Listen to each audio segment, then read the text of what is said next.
Bol Bol is going to be an enigma to NBA teams because there are some incredible attributes that he has. He is so long, it's unbelievable. For his size, he does some things that are uncommon.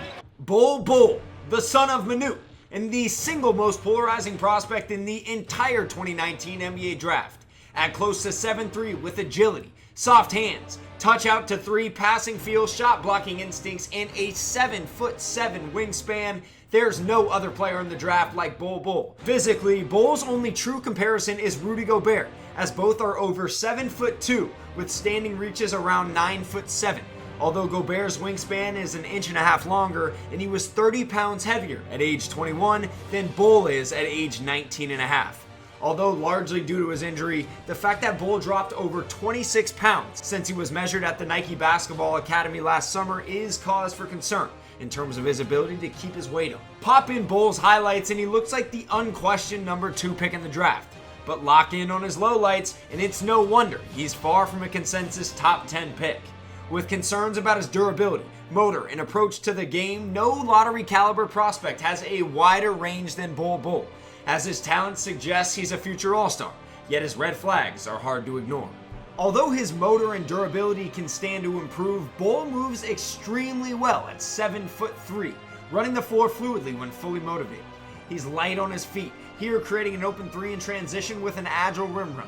He can sprint back in the open floor as well, allowing him to get in position to use that reach to protect the rim or defensive rebound. Because of his agility, whoever drafts him will be able to move him all over the floor as Oregon does here, which is part of the reason Bol averaged 28.3 points per 40 minutes, ranking 3rd in ESPN's top 100. Not only does his mobility stand out, but he has great hands and a big catch radius that gives guards a monster target. While he's not overly quick off the floor or freaky explosive, that 7.5 standing reach most definitely comes into play as a lob threat. His footwork and extension also shows out of the post, where he finished in the 90th percentile on 50 possessions in just 9 games. He has great feet spinning around defenders and barely needs to get off the floor to hammer home dunks. He loves spinning along the baseline, and as long as he's not met with physicality, he unleashes that 7'7" wingspan to convert effortlessly. Bol finished 66% of his shots at the rim in the half court, and he's capable of using that agility and length to attack from the elbows, extending over shot blockers and finishing with soft touch off the glass. Bol's ungodly length and mobility at close to 7'3" are a huge part of what makes him such an intriguing prospect. What gives Bol true unicorn status is his offensive skill level, particularly his shooting touch. Bol has incredible natural touch as he's a career 44.3% three-point shooter on 83 attempts according to our database. Although a bit low and slow with his release, he shoots an easy ball and figures to have little trouble translating his jumper to NBA range, as he shows excellent rotation and arc from distance. He's also a career 80.9% from the free throw line, and if all else fails, figures to be able to lean on his shooting stroke as the rest of his game rounds out. He's not just a standstill guy either. As you can see here, even at close to 7'3", he's capable of pushing in transition and rising up with incredible balance, looking more like a guard than a jumbo center. The ease at which Bol handles the ball is staggering, regularly pushing in transition or attacking closeouts in a straight line with crossovers, even if he's not quite physical enough to finish with consistency.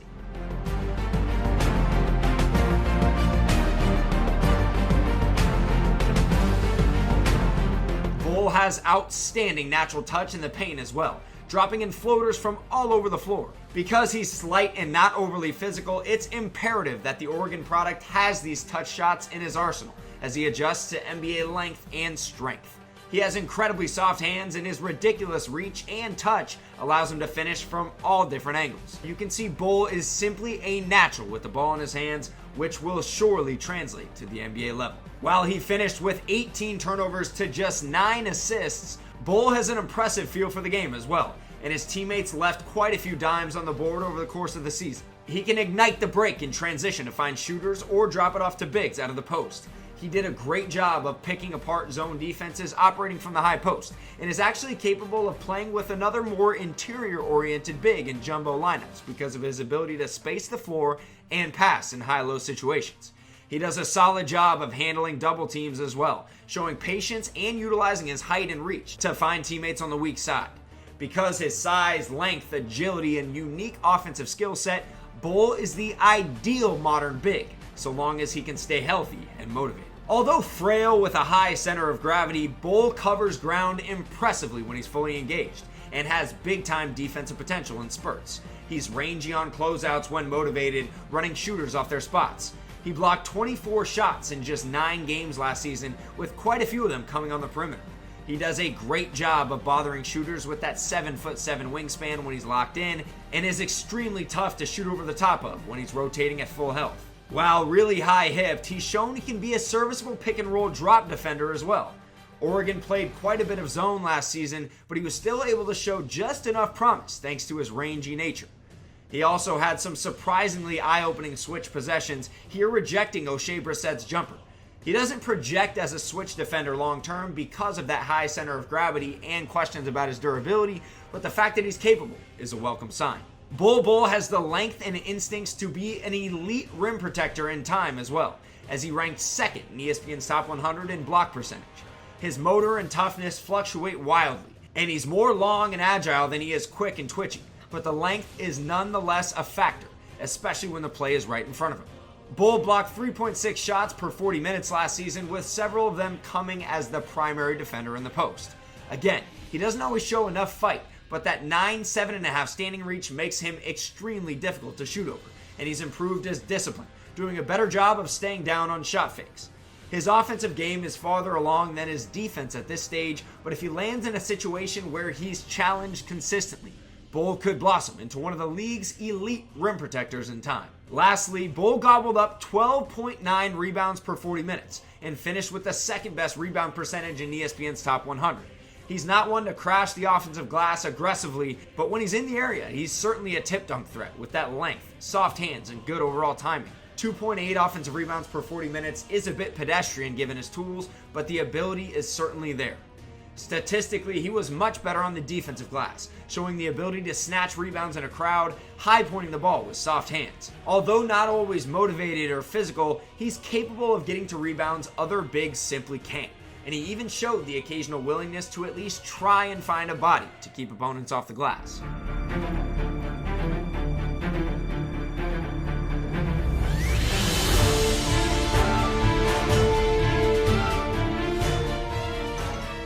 Tipping the scales at just 208 pounds at the combine, Bol lacks considerable strength and physicality on both ends of the floor. Given his thin frame, high center of gravity, and contact-averse nature, he gets pushed around regularly and struggles to hold his spot on the interior. He allows opposing bigs to fight around in the post and doesn't have the strength or mentality to punish switches at this stage, making little to no effort to call for the ball or give a target. He'll gladly float on the perimeter, and while skilled, he's a finesse over physicality player. He's happy to settle for contested jump shots on the perimeter, which is part of the reason he made only 2 of 11 pull-ups in 9 games. Although a gifted ball handler for his size, he gets knocked offline on the way to the rim and will need to get stronger in his upper and lower body before he can fully maximize his handle. On the block, when he's able to catch with decent position, he can still be too willing to fire off-balance followaways, which plays into the soft reputation he's developed over the years. That missing physicality shows around the rim in finishing situations as well. He'll go up blindly at the first sight of contact and is regularly nudged off balance as he goes into his shot. It only takes a slight bump to send him flying. He can be a little bit more passive than you'd like, turning down chances to get into the body of his defender to try and find an open teammate. He doesn't have the best balance when hit with contact and already has questions to answer about his durability, coming off a foot surgery that sidelined him after just 9 games. His core strength needs work, and as you can see here, he comes up gimpy trying to track down the transition pass. Does Bol Bol have the mentality and body type to make it through an 82-game season? On top of that, he almost never screens to contact, with a narrow base and little determination to hit a body, something that figures to drive his coaching staff crazy in the NBA. Defensively, Bol is extremely contact averse, as he's prone to giving up deep catches in the paint with little fight. Not only is his effort an issue, which we'll get into later, but he simply doesn't have the body to deter more traditional bigs from catching deep in the paint.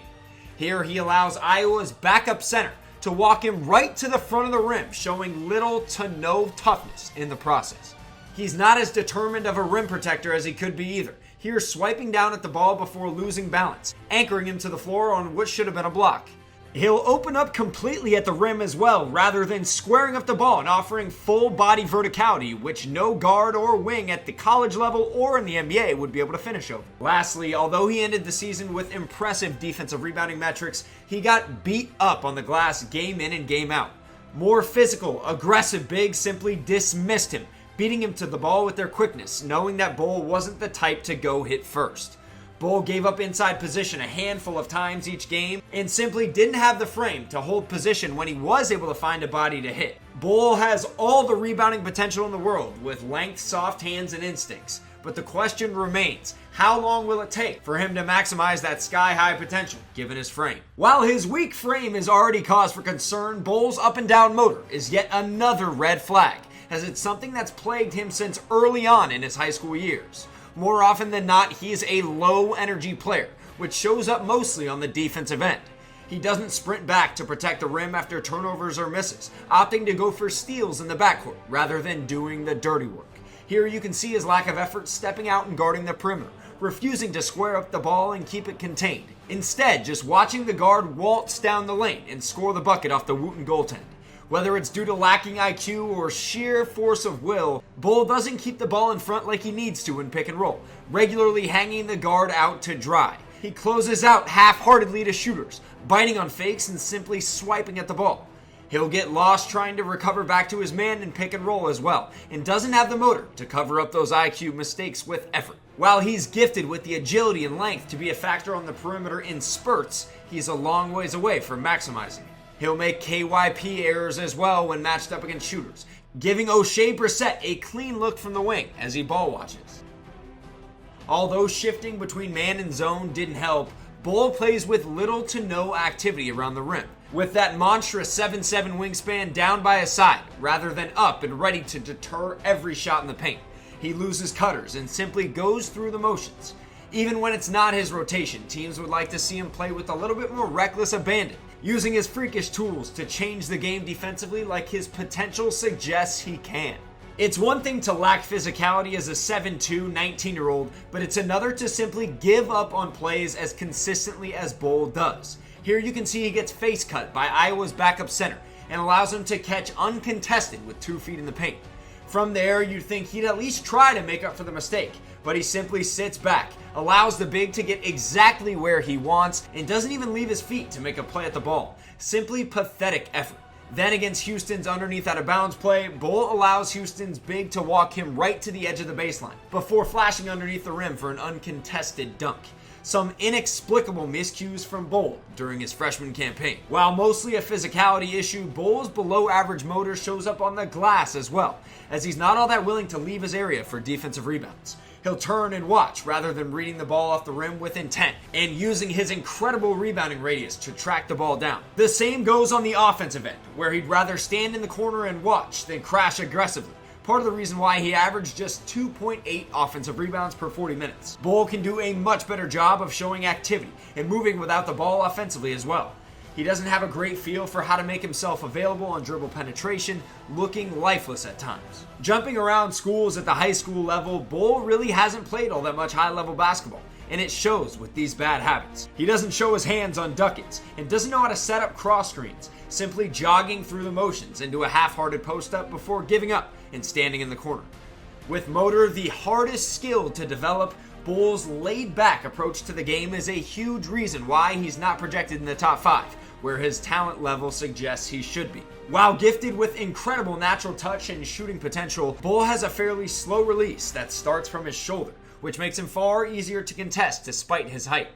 With shooting as his most translatable NBA skill at this point, he's a little easier to run off his spots than scouts would hope because of the nature of his release. Tightening up his mechanics would allow Bol to become an elite positional shooter, as he's simply getting by on natural ability at this stage. Are you kidding me? His game is so nice for 7'2". Oh my. Look at Bol Bol. He's got that in his game? He's got it all in his game, Rich. I say he does. Look at Bol Bol. I mean, you're talking 7'2", putting it on the floor and dunking. Bol Bol has as many question marks as he had highlights at Oregon, which came in droves. His talent level is off the charts as he averaged 21, 10, and close to 3 blocks in just 29 minutes going half speed before going down with injury. He's an absolute natural on both ends of the floor with shooting, feel, and rim protection that teams covet in a franchise center. But will Bol bring it every single night? Can players close to 7'3", especially with foot injury history, make it through 82 games consistently? If so, can they play starters minutes, or is Bol better off as a change of pace big? As far as natural ability goes, there are few players in the NBA quite like Bol Bol, and he has all the makings of a top 5 pick with as much star potential as any player in the draft not named Zion, Ja, or Barrett. But whether or not he's able to maximize that potential will largely be determined by the situation he lands in, and whether or not he's able to stay on the court consistently throughout his career.